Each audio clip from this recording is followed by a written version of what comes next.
Welcome to Wales Tech Week 2021.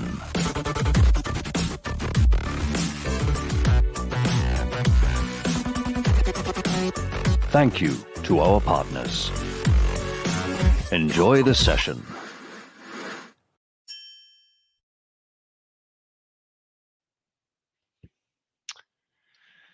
Hello and welcome all to another session of the Wales Tech Week.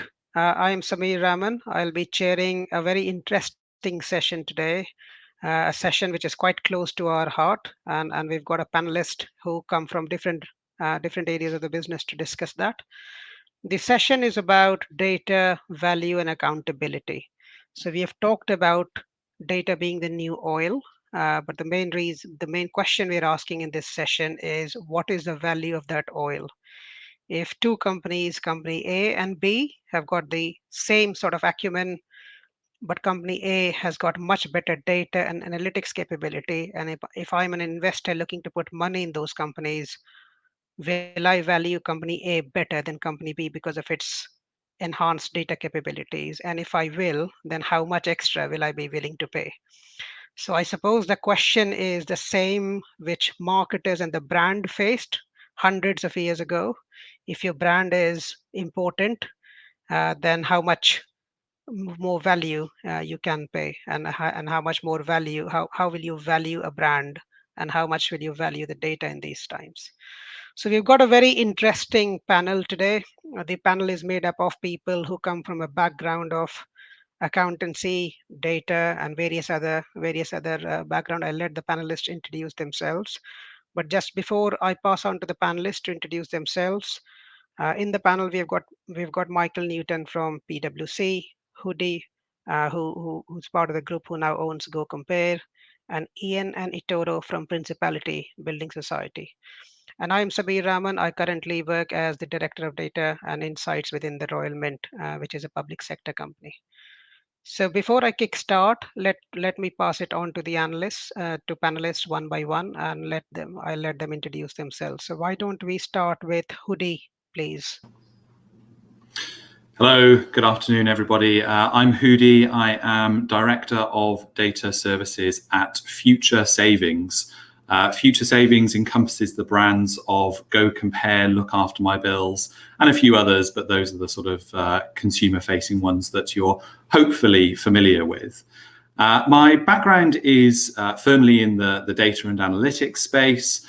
I've had various data-focused or analytical roles for the last 10 years or so, primarily in the financial services and insurance sectors. But before that, I actually trained as a photographer, which is, quite a different world, right? But what I learned as a photographer was how to tell a story, and how to tell a story with maybe not the most traditional tools. In that instance, it was telling a story or building a narrative through images. But that's what I bring to the data space today as well, is how to build a narrative and tell a story with some new tools, my new tools being data. Great. Thanks, Hoodi. Can I ask Michael to introduce himself, please? Yes. Good afternoon, everybody.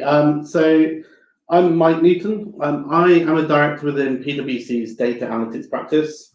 Over my 17, 18 years career so far, really spend most of that time focused on working with clients across different sectors, whether it's telco, technology, financial services, on really all things data. So whether it's data management, data analytics, or building product services on top of data to drive additional money streams of revenue. So I actually started my career as a software engineer, and so you learn early on how to use data, how to get value from data. And so really looking forward to today's discussion on what is the value of data and how do you assign a value. Great. Thanks, Michael. Etoro, do you want to go next, please? Hi, everyone. I'm Etoro. I lead a team of analysts at Principality, and my my role is to help the organization to uncover insights to help us improve our our performance. Prior to that, I worked for an insurer, and before that, I spent quite a lot of time as an electronic engineer. Great, thanks, Etoro. Ian, please. Yeah, good afternoon, everybody. Ian Mansfield. I'm the COO at the Principality Building Society. Work alongside Etoro. Principality Building Society, sixth biggest building society in the UK. Building Society, also known, I guess, as a mutual. We focus on savings and mortgage products. So my background is actually I'm a chartered accountant, so less, I guess, of a fundamental data expert, but a chartered accountant. I've been in financial services for probably 20 years. I started at large banks, Barclays, Lloyds, and a bit of time in investment banking. And then I've sort of, prior to joining the Principality, I was involved with some startups and some private equity businesses. I've been in the Principality the last 6 years, the coup for the last 4, and part of my responsibility on top of customer services, on top of change, technology and architecture is data. So great to be here this afternoon. Great, thanks, Ian. We certainly need some accountancy discussions, because that's we can get lost. Otherwise, we can get just lost in data speak. So that's good to have you. Good to have everybody here. So why don't we? I mean, this is a discussion for all of us. So let me share the screen. I'll start off some of the work that has already been done in this sector. And see if what the panelists think about that. I mean, incidentally, Michael, some of it refers back to PwC and one of the work that they did. So it'll be interesting to take everybody, but in particular your take on this. But again, the question that we are really trying to grapple with, and I really grapple with in my day-to-day life. I mean, in the Royal Mint, we are a public sector company who doesn't invest a lot, or used to not invest a lot in data. But we've written various business cases, very commercial business cases in the past.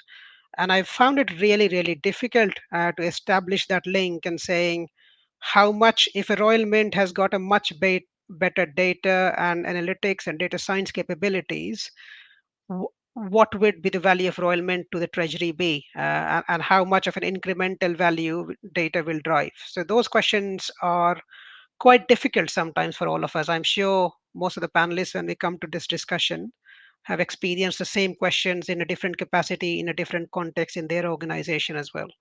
Hence the choice of this topic.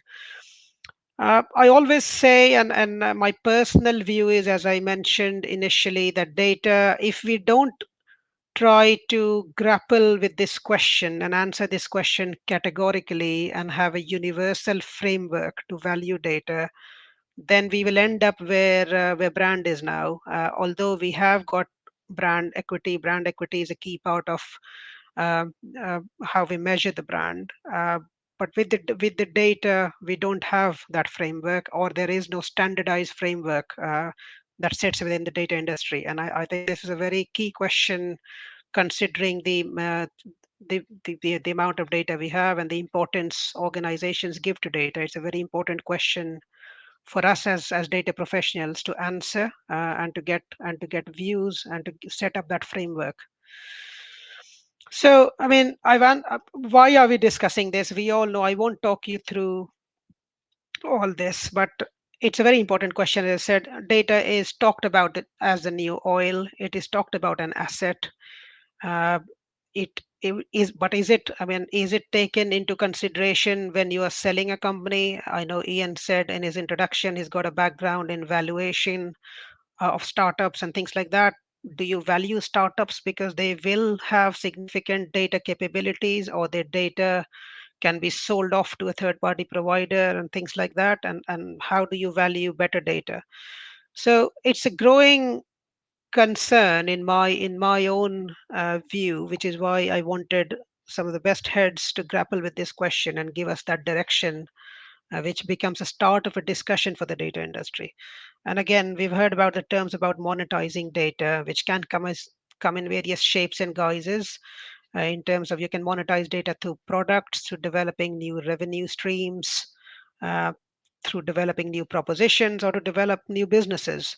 For example, I always cite the question of Uber, which is a key element. Everybody obviously thinks Uber of a taxi company and everything. If you take one element of data out of Uber, which is Google Maps data, which is a data incidentally it doesn't even own, then Uber's business model would be very different. And this is a company that is all of us are customers and we've used it in the past, household brand now, and it's all dependent on data.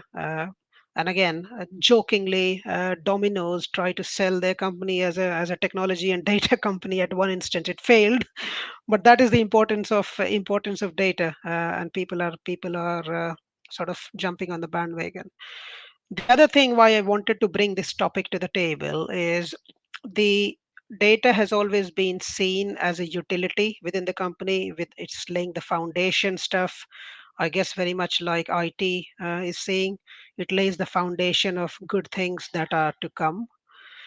It has also been seen as an enabler to drive value going forwards.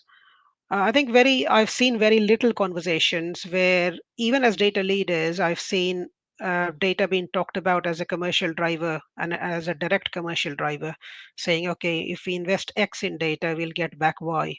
And in some cases, it can be difficult. It is very contextual, depending on which organization you have worked in. I mean, coming from an analytical background, back 20 years, I would say, okay, I develop a predictive modeling, the ROI will grow from X to Y, and I can clearly show the value of data. But that is very operational, very tactical. What we are talking about today is very much how do you value companies? What's a strategic? How do we value data as a strategic asset? What is the value of data on the balance sheet? Those kind of strategic questions. And as I said, I mean, we have touched on this, the data value drivers, which is, okay, data has developed adjacent businesses, it has enhanced current business practice, it has developed new businesses. And I've talked about Uber, there's lots of examples. I mean, when you see bigger household names, Google, for example, and all of us in our own organizations use Google in terms of AdWords and PPC campaigns and whatnot. Google did not have a credible, it was a household brand for so many years. It did not have a credible commercial operating model until the Google AdWords platform. The Google AdWords platform is 85 to 90% of its revenue. And it's all based on data. It's the data that we give Google on which they bid, really. So it's all, I mean, if you take data away, then the company would not exist. I said Google, I can't remember what the latest valuation of Google is. But as I said, all that valuation is because they uncovered this PPC model based on data. Before that, there was a household brand, but with no revenue or very little commercial value. So this is an interesting piece of work. As I said earlier, it's very lucky to have Michael today from PwC, but this is an interesting piece of work which was done by PwC, which looked at some of the methods of valuing data. And they came up with these three approaches. And this is just to start the spark with our panelists today, whether we agree with these approaches, whether a new approach is needed, and how far these approaches go in different business contexts that we operate in. So, sorry to interrupt, Samir. We can't actually see the slides, I think. Okay. I'll talk about this, Michael. I don't know whether Josie in the background can help. I mean, I can see the slides, and I'm in presentation mode as well. But shall I just talk about them, Michael, so it'll be clear? We can make out of it. Essentially, the three methods of valuing data that the PwC reported, Michael, one was the income approach, which was the approach where we said we calculate the incremental either revenue or cash flows, which is basically derived from a comparison of with and without data. So it's what happens if the organization's core data asset is taken away, i.e. customer data or any other data. And if you have that data, then what's the incremental revenue and incremental cash flow?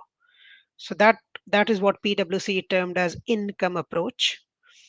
Approach number 2 was the market approach, which was this is more around selling of data. So companies like Experian or Equifax and all those companies fit into this bill, saying you've developed data, you've bought the survey data, you've got the electoral roll data, you've done your own surveys and enhanced that data. Now you've made a business by selling that data. And there are various examples where companies have sold data for research to help medicinal purposes. For example, there's a company, GSK, for example, gave $300 million to a company who sold a specific kind of data which was used for its research. So there's a clear sort of direct link of selling of data. So that was the market approach. And then the third approach is the final one, was a cost approach, which was if we don't have the data that we have now, what will be the cost of buying that data again? So it's quite simple, this one. My personal view is quite tactical as well, but it is what it is. So just to recap, the 3 approaches that currently was recommended was the income approach, which was the incremental revenue and cash flow; the market approach, which was selling the data and having a value directly on that data; and then the cost approach is, if I don't have that data, how much will it cost me to get that data back? So those were the 3 approaches. I mean, that was the kind of that was the kind of the approaches that we discussed. I mean, in my view, there are various companies using these approaches in various different guises. None of them have got 100% to it. I mean, the income approach, I think, is the most difficult one, but I think it's also one of the most valuable ones. So I'll stop. I mean, this is where I want to really discuss with the panelists in terms of not necessarily around those approaches, but what are your thoughts around the valuation of data and how do you do it? If I go to Ian first, because of his accountancy background, it'll be quite interesting to hear Ian's views on the valuation side of things. Yeah, thanks, Samir. Good question. Look, from my perspective, can I just take this back to the business of Principality? And I guess from my perspective, we value our data as absolutely priceless. Number one, we are an organisation absolutely focused on our members and trying to solve the problems that our members may have in their day-to-day life. And the way that we, number one, structure, govern, and ensure we absolutely get the right amount of data, and then protect it and secure it sensibly. So we can, number one, provide the propositions and the answers to their problems. So we can, number one, recruit customers and retain those customers. So my approach, first of all, is that is fundamentally priceless to us. That's what we are. We are a data business through and through. It is the data, how we collect it, how we govern it, the quality and structure we put around it, that enables us then, with our sensible analytics and decision science teams, to then provide the internal capability, the internal analytics, to be able to, go into segments that we're already going, go a bit further, or find new segments that we want to go into to provide the customers and members out there with the things they want. So I fundamentally start with that in our organization, the data is priceless. And the second thing I think it's really important to note is that we treat that data very, very, very sensibly, and we look after it. And part of our approach as a mutual as well is to provide some safety and security around that data. I guess some of the interesting things we might come into is, and I'm not sure necessarily we fit into the market approach at this point. That's not our game. Absolutely, the income approach would be. So as I've just talked about, how do we use the data we collect to provide incremental income? But in reality, we don't look at it that way. We look at it about how do we solve our customer problems using the information we do have. I think the interesting bit we can come on to, probably from my perspective, is as there is more and more data available to us and our technology capability as an organization increases, what incremental data can we bring from external sources in to increase the value of our data, to make it even more priceless and more insight for our organization. So what data sets are available that we can effectively bring together with customer data to provide that insight to be able to solve the customer problems that we see. Yeah. Thanks, Ian. Shall I just say how heartening it is to learn from a chartered accountant that data is priceless? So it's pretty heartening to hear. Before I go to Michael for his views on certainly the PwC side of things, I just ask the listeners that they can post their comment in the comment box, and we'll have a few minutes at the end to discuss if there are any questions. So, Michael, can I come to you next in terms of what your general view is in terms of valuing data?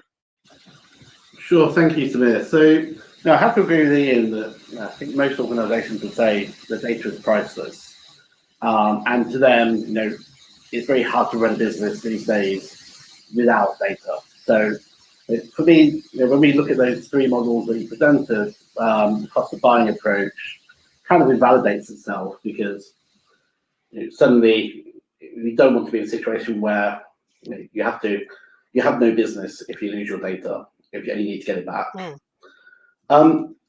So I have to agree, market approach. So actually, how do we sell data?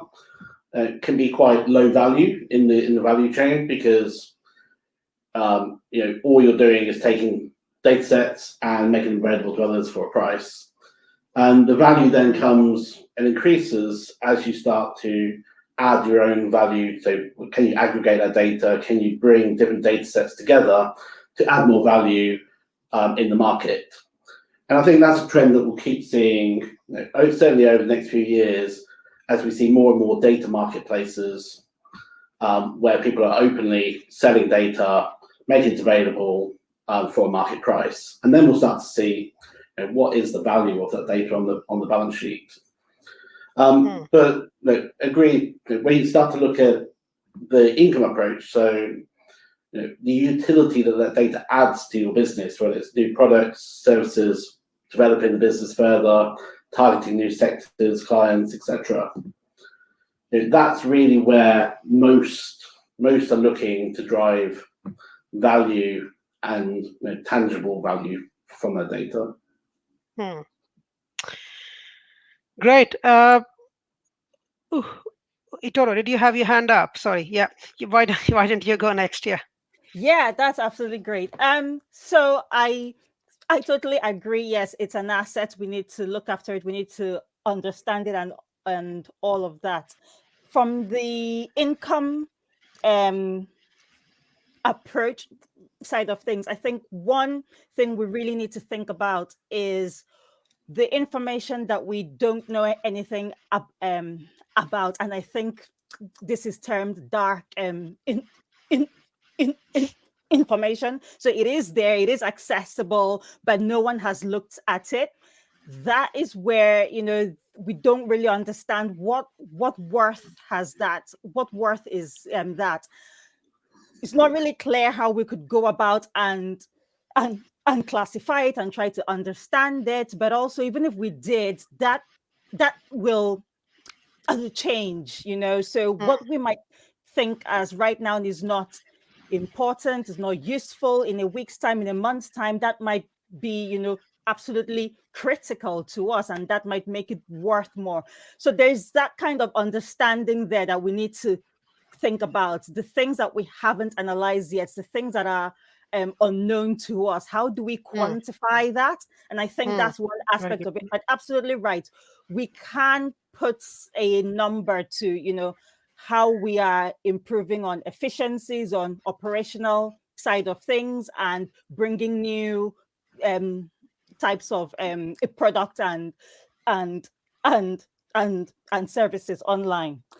Just to touch base a little bit on the other two. So the market approach, as we said, it's very transactional. It's very, here you go, have that, and it's what the others are going to pay for it. It is great because you know exactly what you're going to get. So you understand, you can put a number to it. So if you as you mentioned about Equifax and all of those, they know exactly, right, this is how much this is going to bring, because I'll sell it to XYZ and they'll pay this much.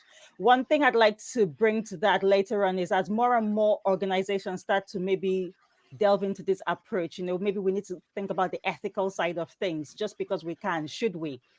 So there is that kind of thing as well. Costs approach, quite interesting as well. I think one of the things it looks at is just the direct way to, if how much it costs to essentially get that information back. And I think what we need to think about is, if it's lost and somebody else has access to it and it loses that exclusivity, what is it? It's now worthless, even if you can get it back. So those were just kind of like initial considerations on the different approaches. Great, thanks a lot, Hoodi. I mean, I've got a good question for you, which is hopefully quite contextual. So future savings. I mean, I'm just thinking in my head. I mean, I was ex GoCompare. I led their data and predictive modeling practice at GoCompare back in 2012 when it was bought by eShow. But then a question to you is really, with future savings buying that sort of company, does data come into consideration as I'll buy this company because this company has got huge value of data, which can be tapped at a future potential for not just for GoCompare, but for other reasons? Yeah, great question, Samir. Thank you. I think that maybe the leading principle there is almost the other way around. And so if you see a company with a powerful, capable platform, and you feel what you can bring to the table, future savings in this instance, is actually a wealth of new data, which in turn could bring access to new marketplaces, access to new verticals, then that's actually what becomes more than the sum of its parts. So in that specific instance, it's not so much Future looking at us and saying, these guys have such a strong data stable that we need to get at that. It's that capability which then enables us, or puts us in a good position to leverage what they can bring to the table. And I like these different approaches to how we value data as well, right? They're interesting in their own right. One thing that I've got rattling around in the back of my own mind is, if data is invaluable, if it's priceless, that makes it quite difficult to describe incremental value over and above something that's already of effectively infinite value. You kind of go from maximum to maximum, and there's not necessarily a step between. Some of those approaches we talked about as well, what I really like to try and do, it doesn't always work this way, is take a hybrid approach where you actually have, yes, that more transactional market approach first, which isn't the most exciting thing strategically over the next 3-5 years. But if that lets you self-fund some activity, because you know that there's a direct commercial link back to the new data that you're buying in or ingesting or recording, and then that unlocks further opportunity internally, which has a question mark next to it and it's difficult to quantify in the first instance, then you create a kind of flywheel effect, right? Where you don't have to worry about the benefit in the short term, and the longer term benefit then becomes as big or as small as it can be. But yes, to go back to your question, Samir, I think that the Future acquisition is really one of what they can bring to the table for us as much as anything else. Yeah, great. Yeah. Very interesting points. I think it's all, I mean, I think we are all saying the same thing. The question I want to bring to the table, sorry, Ian, you've got your hand up. Yeah, just before we move on, Samir, I was just going to also note in terms of the value of data, certainly in let's say financial services organizations, that there's a value that requires us to report to the regulator about our existence as well, some of the base data. Yeah. And there is an inherent value in the sense of that, because that is our license to trade as well. So the ability to go back to my point about the basics of some of this stuff, the structure, governance, the quality, absolutely, it's about what I would call enterprise value from a valuation technique perspective. But there's license to trade hygiene value in data, where on a day-by-day basis we need to report, we need to understand our business performance, we need to tell the regulator where we are on X, Y, and Z. So I think there's use cases that go both ways. The one into the absolute enterprise value of an organization, but there's also the value of data just to be able to deliver day in, day out your responsibilities as well. And we can't lose sight of that, because that data is equally as priceless, because it's to the center of the business model. So we can't lose sight of that, I guess, as we look at our investment to increase our data capabilities in the organization. You need to do both, right? You need to continue to be able to provide, I guess, the mandatory or regulatory data, but also increase the capability to provide, the solutions to our members or customers' problems as well. That's very interesting.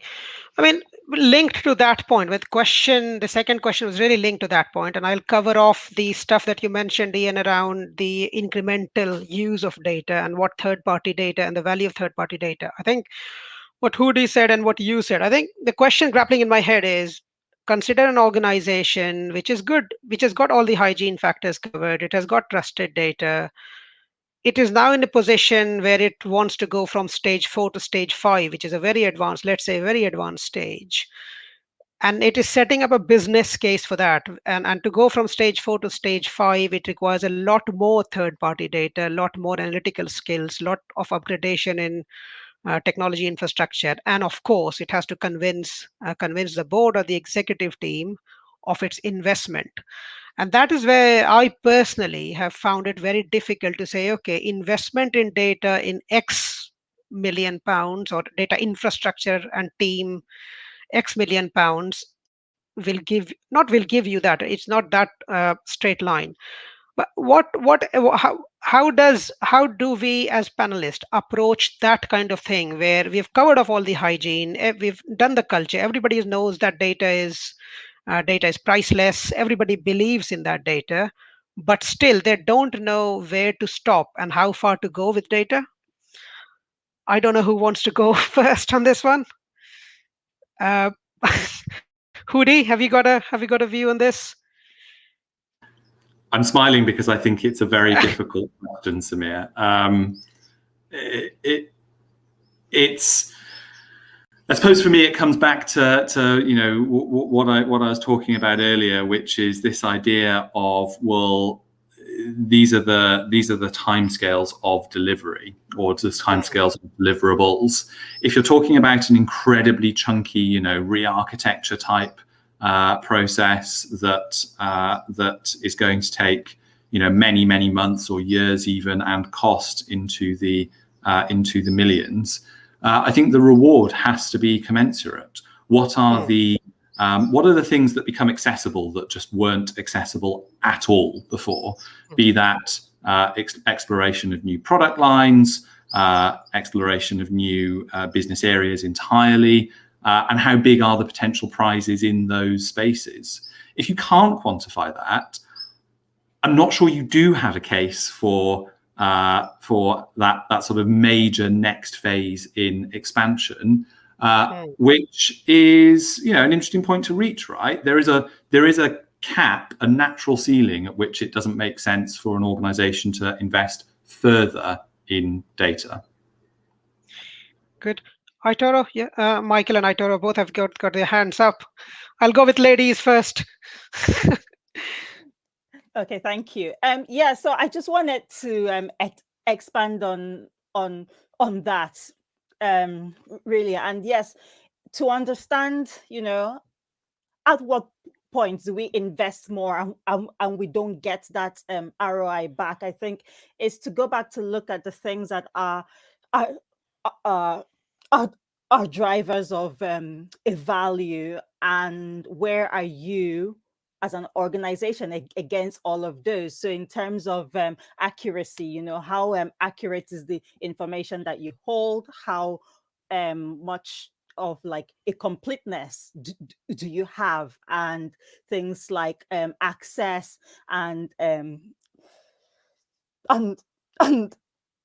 consistency and things like that. And you know, and I think it's going back to look at, you know, it's that whole kind of extraction. How well are we doing with what we have against the things that we know? And I think once you've done that kind of analysis, you'll understand how much improvement you can get. And I think that's where you can then go, okay, right, we can move up from that. So I think there's a little bit of a few things you can do there to kind of assess where you are. Great, thank you. Michael, please. Yeah, I was just going to add to Hoodie's point.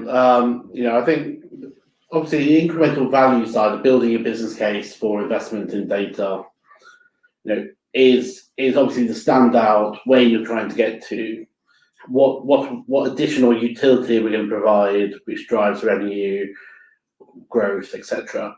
But I think there's also another angle, which, you know, working as we do with many banks and regulated companies around protection. So how do we protect our business today? How do we make sure that we maintain customer trust? How do we make sure that we meet our regulatory obligations? We're not getting fined. We're not on the front page of the paper tomorrow for having done something wrong. And data really underpins the core of that. So most of the things that we do around helping clients to kind of fix regulatory issues all comes back down to data. It's quite rare that you end up. So, you know, I think there's two angles. One is how can we grow the business, but also how do we defend the business from, you know, either getting something wrong or losing the faith of our customers. Yeah. Thanks, Michael. I mean, it brings to that interesting question that I've always grappled with in my career, which is the risk element of data and the reward element of data. I think Hoodi touched on the reward element, and then obviously Michael, you've touched on the risk element. One thing very interesting, and I've got my own views in terms of the maturity of an organization. Everything is contextual in data view, really, isn't it? The maturity of the organization and the maturity of the people within the organization at the executive and the board level dictate a lot about your future, your foresight into how speedy they are with data infrastructure. But where does everybody stand? It'll be very interesting to hear your views. Consider an organization which is new, not very data mature. Either you call it traditional or new in its infancy in terms of data. And at the other end, you've got a very mature organization, very advanced analytics. From a risk reward perspective, if you're presenting as a business case, or if you're asking for more investment, would you go more on the risk side, or would you go more on the reward side? And how does the context affect the way you position your language to get better investment in data? Anybody in particular wants to go? Hoodi, you've got your hand up. Yeah, I'll kick us off on that one. I think the context really matters, yeah. And I'm sure something that we've all seen, which is, you know, kind of a perennial challenge which data can help solve, is this idea of institutional knowledge. So that those sort of organizational facts which are passed from one team to another, or from one generation of staff members to another, that everybody just accepts as the status quo. And we know that thing about our customers, or we know that thing about the marketplace. And often those sort of institutional pieces of knowledge are wrong or outdated or have shifted over time. And so if you're in a less mature data space, then I think that context can help you to evidence some of the things that you think you know as being outmoded and needing a fresh perspective. And that can be kind of the stick to move that process forward. But if you're already in the more mature space, then you look back at your previous accomplishments. You look at the things that you've been able to do as a result of your data maturity, and then you come back to what you will be able to do with an enhancement of that capability. So I think for me, yes, the context is critical. Yeah. So stick for less mature, carrot for more mature. Essentially. Ian, you had your hand up. Yeah, no, I think it's a great question, right? And I think something that businesses are grappling with, right? I never go back 10 years, and as an example, I think the ability to get all of your risk and regulatory reporting, that it was straightforward. It was like, it is a license to trade. You can't. So it's probably the business case was less detailed, because you just got to do it, right? And there's still an overhead associated with ensuring, the regulated business is doing what they need to on a day by day basis.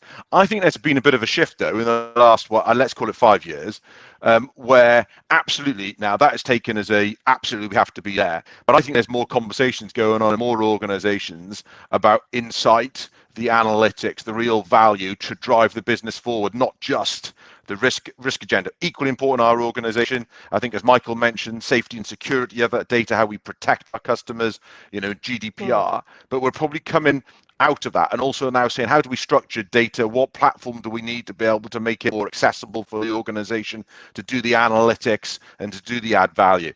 And just to come back, I think, Samir, to your previous question, which is, how do you then unlock that in a business case?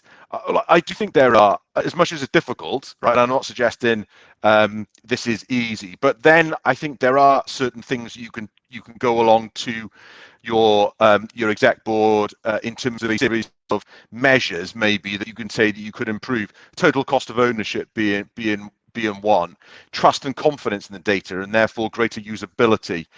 Insight use cases, for example, speed would be another. And a fundamental maturity in your data operator model in the organization as well. So, and if you can align those to the organizational strategic KPIs, I think you then start to create, to me, quite a relatively straightforward business case for that investment in that data and analytics capability of data. So I think, to summarize my position, I guess, we're always going to have to invest a certain percentage of our data budget ensuring that we hit our regulatory hurdle. I think there is a swing towards data as an absolute competitive advantage and add value over the last 5 years. And I do think there's ways of constructing incremental business cases across some of those headings that mean that people can really see it and bring it to life. Yeah. Great, excellent. Thanks a lot. Michael, do you have anything to add to this conversation? No, I think we've probably covered most of the key points. So, it's always been a challenge to build up a business case based around data, and often it's seen as an enabler, which is difficult to put a tangible outcome or benefit against. But absolutely, as Ian kind of says, I think you have to spend some of your budget getting things right, meeting your obligations, making sure that customers can be serviced, you can run your operations, and then actually, how do we add value? How do we build on that solid foundation to kind of innovate, to deliver new products, services, or grow the business in whatever way? Because let's face it, it's all underpinned by data now. Yeah. Good. We've got another 5 minutes before I ask for questions for the audience. I think if we come back to the original question that we asked, in terms of valuing companies based on their data capabilities, not just data. Does anybody think I know it's quite a contextual question. It depends on so many different factors. But do we think, as data professionals or working closely with data professionals, will we ever come to that position, do we think, where companies, for example, Future Savings, I know, Hoodi, you've answered that question in a different way, but go compare being bought by eSure or Future Savings, we'll see, okay, they've got X million more data which I can harness. So I'll put a tangible value to that data, and that tangible value is transparent. And we know that they've paid 3 million extra because of the data. I'm making this up, obviously. But do we think we'll ever come to that position? Because with brand, we have kind of come to that position. I remember doing my MBA in 2004. And that was, we were talking about a case study of Heinz, for example. And somebody asked the CEO of Heinz saying, how do you value the brand equity and what you've invested in it? And he said, it's pretty simple. People go into a superstore, and I calculate the amount of people who come out of the superstore when the Heinz is not available while the other ketchups are available. And that's my brand equity, because they haven't bought it, they just want Heinz. So it's that kind of, I mean, do we, and obviously it has taken 100 years, probably more, for us to get to a valuation of a brand and to get the brand equity on the balance sheet. And we see it all day long. John Lewis, if it's obviously John Lewis is a bad example, but any other private company is being bought by a private equity, then they would clearly say, okay, I paid X amount because of its data capabilities. Do we think we'll ever get to that position, or is it too complicated in the data world with too many variables at play? Michael, you've got your hand up. Sure. So, I think my view is I don't think we will get to that position. I think data itself will never be on a balance sheet. The value is too intangible. It's too subjective, and it would be very difficult to then have somebody come in and audit, let's say, the value, what value have you assigned to this data. But you can start to see the value of data being baked into the valuation of companies, in the market capitalization, where you look at someone like Facebook, for example, whose actual operation is worth nowhere near the market capitalization, and all of that is what utility can they derive further value and revenue from their data assets, and that's purely what the speculation and the market capitalization is driven by.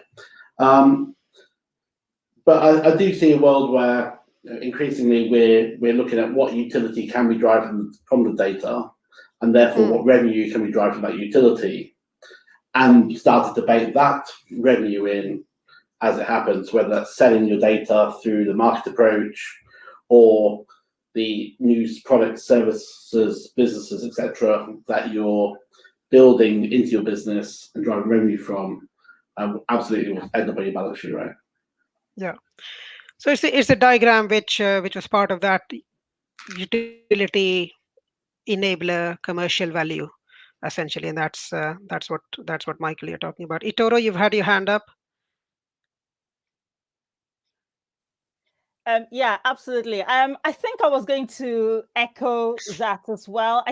I'm not quite sure, because I think we might get there eventually, but what eventually is, I'm not sure. But I think with more and more acquisitions occurring, I think we'll start to get a sense of what how much of that was linked to data a capability. So for instance, when I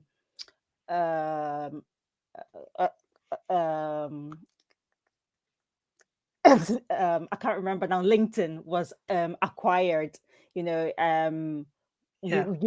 kind of get that sense that a lot of that was due to the fact that they've got quite a large number of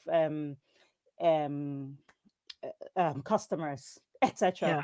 So I think as we see more and more mergers and acquisitions and things like that, I think we will start to be able to distill out the data element of it from the market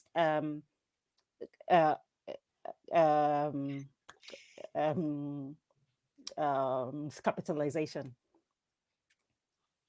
Okay, good. Thank you. Hoodi, you've got your hand up. Ian after that. Hoodi, yeah, you go.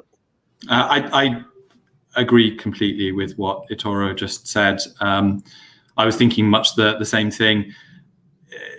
when you acquire, or if you acquire a company and that grants you access to their customers or their customer base, that's one thing, but how much can you then understand that customer base? How much can you learn about that customer base that you would previously have never known? And I think LinkedIn is a great example there.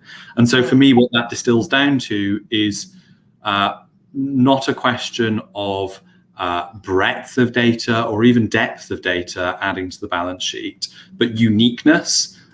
Is there something about an organization's data which is uniquely positioned or uniquely descriptive, which is either inherently valuable or valuable in an additive fashion with that acquiring organization? Very good point. Thanks, Hoodi. Ian? Yeah, I mean, just a couple of thoughts from me, really, rather than specific positions, I suppose. Look, valuation is very much a financial-driven assessment at the moment. A due diligence exercise is, down balance sheet, and what you're willing to pay on top of that is goodwill, and some of that would be brand, some of that might be in customer base, etc., etc., etc., etc. I could see maybe at some point when some aspect of due diligence is around the amount of data you do have in your data store or your data warehouse, because that has sort of untapped potential. I've got no way of understanding how you could even start to value that, but I could see those, that due diligence exercise and that value exercise starting to look at that. But I think, there's a long road to get there. I think that's absent the type of companies like Experian, where all they are is a data company, and I think that's probably a slightly different segment. But and interesting, Samir, I think if you go through a sales process, or either on both sides of the equation, I think unless your data is good, you won't be able to answer half the questions that the due diligence throws up on the way through either. That's so inherent in the capability, inherent in doing the deal will be able to extract your data to answer the questions through the process. Yeah, that's the hygiene factor that you mentioned earlier, Ian, isn't it? Great. Well, it's been a fascinating discussion, guys and girls. I think I'll wrap it up with any questions that has come through for Josie from the audience, and we are keen to answer those questions. But before wrapping it up, I think first of all, let's capture everything that we have said in a sentence, where we all said data has got an intangible but priceless value. It is a bedrock of everything that we do. I mean, valuations, what the companies are selling. There's a risk and a reward factor. There's a hygiene and an incremental reward factor, which Hoodi mentioned. It's not just the volume of data. It's the incremental effect, that uniqueness of data, which will provide more value. Which is essentially what we have discussed. It'll be very difficult, as the world stands today, for every company to value their data asset. But I think, as Ian mentioned, for some companies like Experian or others, which are in the data business, is far more easy.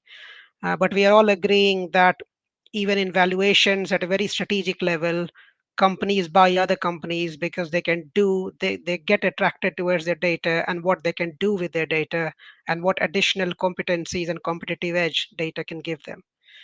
But it's really fascinating. I think this is a topic which I think will be discussed a lot more and more, and I can see that certainly within the public sector it has been discussed, only because it has never been tackled before. So, well, I don't see Josie has mentioned there's no questions. So unless anybody has got any final word to say, we can wrap up the session. Any final words from anybody? No. Well, in that case, well, thanks a lot. It's been a very thought-provoking, intellectually stimulating discussion, and I hope you all enjoyed it. And thank you very much for taking part, and thanks for the audience. Thank you. Have a good day. Bye. Thank you. Thanks, Anna.